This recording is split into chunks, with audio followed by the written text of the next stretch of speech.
by the street. This is the one that some lucky winner is going to take home with them this year. This is a little rigid frame bobber. It's got a 100-inch Indian motor in it, and it's got 2 front cylinder heads, so it's got 2 carburetors coming out the left side.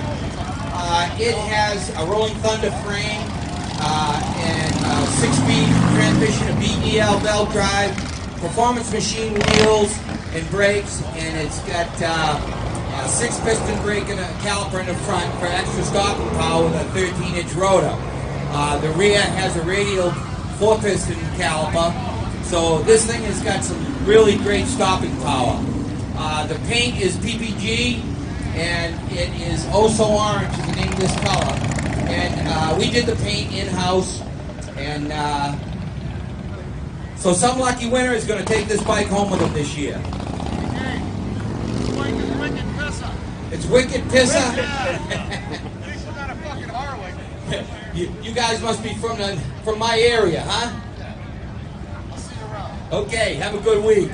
Aaron, baby. Then we go over here, and this is the bike that I'm riding right now myself. It's a 05 Road Glide, and we've made some modifications to it. I raked the frame 6 degrees. It's got a 23-inch wheel in the front, Russ Wernemont front fender, a Russ Wernemont stretch 6-gallon gas tank with a dash, and a Danny Gray seat, and Milwaukee Bagger bags, there we go, and a Reinhardt exhaust system. Gerald Reinhardt makes one of the best systems out there in the market. He's right across from us over on the other side of the intersection. So if you're interested, go over there and Gerald can fix you up. We move over to here. This is an 06 FLH that we did. And basically, we just gave it a facelift. It's got a stretch gas tank on it, a Russ Wernemont tank, and PPG paint, Reinhardt exhaust, and it's got a 103-inch engine in it, twin cam engine, and it's an everyday rider. Then we get over here, well, let's go to the coupe. This here is a 1964 Allstate coupe. Okay, back in the 60s, the late 50s and 60s, you could go to Sears Roebuck and you could buy an Allstate. And most of them were smaller, though. This is probably the biggest one they made. And for $499, you take a 250cc motorcycle and you can take it home and put it on your Sears credit card, if they had them back then. This bike here is another one of my own. It's kind of a board track style bike. It's got an 100-inch Indian engine in it again. And it's got a Paco frame, a Paco front end, 23-inch wheels with performance machine brakes. It's got a Harley-Davidson 5-speed transmission with a BDL belt drive. And Danny Gray did the seat, and we made the exhaust, and we made a bunch of other stuff. All the little brackets and everything, we made all that stuff. The paint is PPG, and it's Vibrance, and Keith Hansen did the striping on this bike. This one over here, this is a 98 Road Glide. This bike here was done in 98, and it still looks just about as good as it did when we did it. It's got a lot of miles on it. It's PPG paint, and it's just warmed up. It's got a set of billet wheels on it, 2-to-1 exhaust, and he's having a lot of fun with it. And then we move over to this one. This is a 2010 Road Glide. And again, we just gave it a quick facelift. It's got a 21-inch front wheel. We added the graphics to the original paint job, and we put in a 2-to-1 exhaust system and a power commander and an air cleaner. And it's a Danny Gray seat, and it looks great just for a stock. This is stock paint underneath it. And then we go to this one. This is my daughter Jody's bike. Jody, why don't you tell people about this one? All right, this is my ride for this year in Sturgis. It's got a RMD girder front end on it that we modified a little bit. That's a custom front wheel with perimeter brakes. It's got a Buell XB9 motor in it. The one-off exhaust that we made at the shop with an M4 muffler on it. We got Zion leather in Long Island in my seat, and the paint is a PPG paint with graphics that Keith Hansen did. My bars are Kano bars. The controls are Brembo controls with Todd Cycles grips. And the rear wheel is actually a Buell wheel. I think that covers it.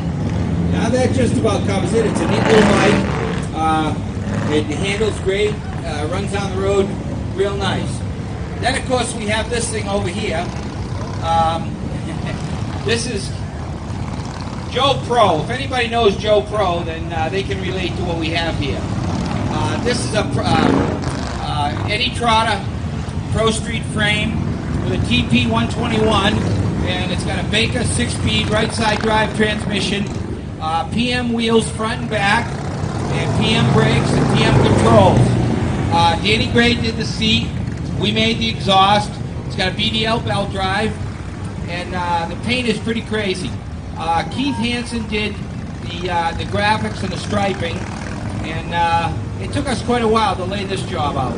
But this bike was built 4 years ago. It's got 4 years of riding on it, and it still looks as good as the day it came out. Right, Joe? Right there.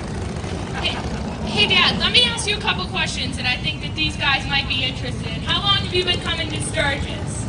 Well, my first year in Sturgis was 1977. And back then, none of us stayed in motels. We all camped out at the town, the Sturgis Town Park. And, we would take a ride through Spearfish Canyon and stop at the old latch string.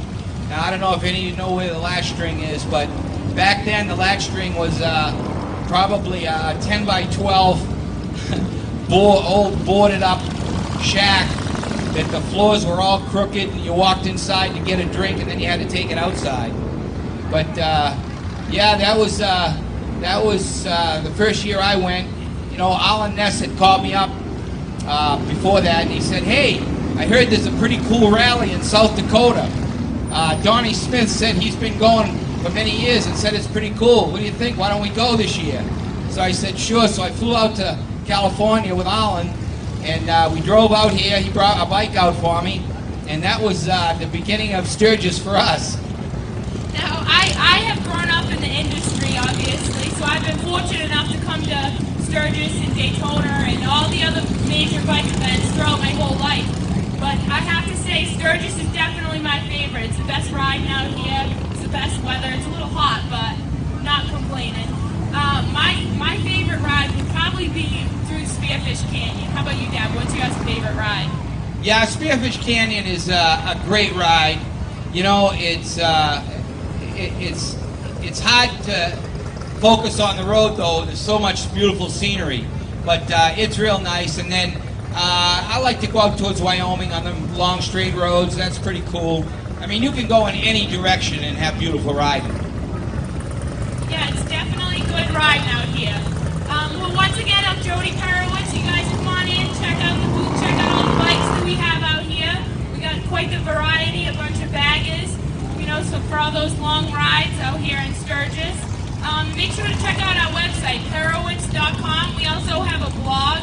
It's called life@Perowitz.com. You guys can check it out. There'll be tons of stuff on there from Sturgis. We were just today at the Drags, the Hamster Drags, which was in Vail. It was pretty cool. I got some good footage of a bunch of guys drag racing on the street. So make sure to check that out, life@Perowitz.com and Perowitz.com. And the only other thing I'd like to add at the end of all this discussion is our all-state program. Once is never enough. Okay, what that means is when you pull into an intersection, well, first of all, most motorcycle accidents are caused at intersections. 80% of them are caused by automobiles. And when you pull into an intersection and you stop and you look to the left and you look to the right, well, look to the left again, because that extra time that you spend looking to the left could save your life or somebody else's life, because you might not see that car that was behind the truck or the motorcycle behind the car or whatever. So just remember, once is never enough. Always look twice. Yeah, that's right. We all want to come back here to Sturgis next year. Thank you.